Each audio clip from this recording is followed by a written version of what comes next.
1897년 초겨울 어느 목요일 오후 신호부는 정동 언덕의 둥지를 튼 조선 사학의 원조 배제 땅을 찾았다. 르네상스식 단층 벽돌 건물인 본당과 산문출 판사 건물이 나란히 서 있다. 본당 동편으로는 드문드문 보이는 나무들 사이로 큰 키의 향나무 한 그루가 수려한 자태를 뽐내며 우뚝하니 서 있다. 수령이 450년 정도 된 고목으로 사람 허리 정도 높이의 못이 하나 박혀 있다. 다나카의 말에 따르면 임진년에 카토 키요마사 봉이 말을 묶어 놓았던 곳이라는 전설이 조선인들 사이에서 전해지고 있다고 했다. 대륙 진출의 선봉장 카토공이 경성까지 한달음에 달려와 바로 이곳에서 목을 추렸을 것을 생각하니 가슴이 뭉클해졌다. 신호부는 양손바닥을 맞대고 향나무를 향해 목례를 했다. 다나카는 경성에 거주하는 상인으로 면제품을 일본에서 수입해 판매하고 다시 조선 쌀과 콩을 사서 일본에 내다 파는 무역업을 하고 있다. 언변과 상술이 좋아서 제법 큰 돈을 번 모양이었다. 지금은 도쿄에서 대학에 다니고 있는 큰아들이 몇 해 전에 배제야 땅에 다녔다고 했다. 조선으로 건너온 후 아이가 다닐 학교가 마땅치 않아 고민하던 차에 원어민이 영어를 직접 교수법으로 가르치는 배제야 땅 입학은 한마디로 축복이나 다름없었다. 당시 배제야 땅은 각국 공사관의 요청으로 일본인, 중국인 학생들도 입학을 허용해 잠시 국제학교였던 적이 있었다. 지금도 교사진의 선교사는 물론이고 유경공원에서 가르쳤던 미국 명문대 출신 교사가 있어서 관리병어학교보다 영어를 잘 가르친다는 소문이 나 학생들이 몰리고 있다. 최근 들어 부쩍 영사관 출입이 잦은 다나카는 묻지 않아도 이런저런 이야기를 늘어놓았다. 매번 이야기 말미에는 일본 본토의 흉년으로 4.10 쌀을 많이 들여왔기 때문에 쌀값이 떨어져서 곤란하게 되었다며 우는 소리를 한참 해댔다. 그때쯤이면 신호부는 자리를 슬쩍 피했다. 오늘 신호부가 배제야 땅을 방문한 목적은 직접 자신의 눈으로 배제야 땅을 보고 싶었고 바로 옆에 있는 정동교회에서 열린 예정인 서재필과 윤치호의 특별 강연을 들어보기 위해서였다. 그러자나도 조선인 학교나 교회 방문이 껄끄럽던 차에 때마침 경성학당 학생들과 일본인 인솔교사도 강연회에 참석한다고 해서 사정을 말하고 동행하기로 했다. 제1본 기독교 개통 민간단체인 대일본해외교육회는 조선 진출을 용이하도록 하기 위해 일본어를 능숙하게 구사하는 조선인을 양성한다는 교육 목표로 대동의 경성학당을 설립했다. 신호부는 학당의 당연직 평의원 신분이었다. 오늘도 연통사가 동행했다. 배제학당을 둘러본 신호부 일행은 강연 장소인 정동교회로 향했다. 예배당 가까이 가자 찬미가 소리가 나지막이 들려왔다.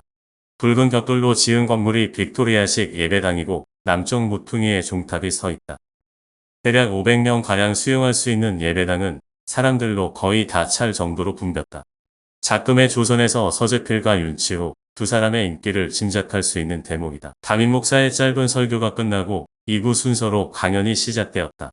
첫 번째 강연자는 30대 초반의 신사였다.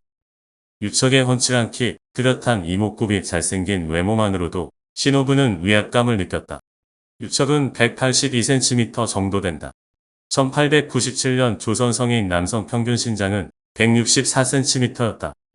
메이지기 일본 남성의 평균 신장은 오척을 약간 상회한 155cm 정도에 불과했다. 현대로 치면 중학교 1학년에 해당하는 키다.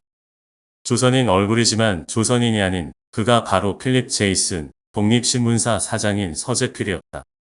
약간 20세의 나이에 세상을 바꾸겠다고 거사에 나섰던 혁명가가 민중 계몽과 교육의 진력을 다하고 있는 모습은 비록 국적은 달라도 존경할 만한 인물이라는 생각을 갖게 했다. 그런 취지에 맞게 오늘 강연도 낡은 고전 말고 시세에 맞는 교육이 필요하다는 내용이었다. 사람이 미래사를 미리 아는 길은 과거사를 보거두면 그걸 인연하여 대개 미래의 일을 짐작하는 법이라.